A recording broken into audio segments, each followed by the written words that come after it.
Umiiral ang tagline ng isang cold front sa northern at central Luzon ayon po sa Pag-asa. Ito ang nagdadala ng minsang malakas na ulan at thunderstorms sa mga lalawigan ng Aurora at Quezon. Pinag-iingat po ang mga residente riyan sa posibleng pagbaha o landslides.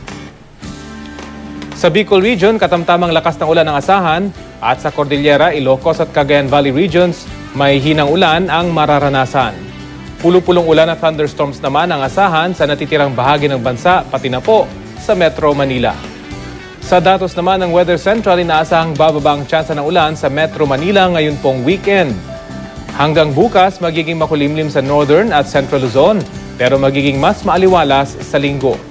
Makararanas pa rin ng mahihinang ulan, mas maaliwalas na panahon sa weekend ang asahan sa malaking bahagi ng Visayas. At pati na rin po sa Kalakhang, Mindanao. Ayon sa Pag-asa, posible pa rin umabot sa mahigit 4 na metro ang taas ng alon sa northern at eastern seaboards ng Luzon dahil sa malakas na hanging amihan. Iwasan munang pumalaot dyan ng mga gumagamit ng maliliit na sasakyang pandagat. At para sa iba pang detalye, bisitahin ang GMA Weather webpage o i-like at i-follow sa Facebook at Twitter.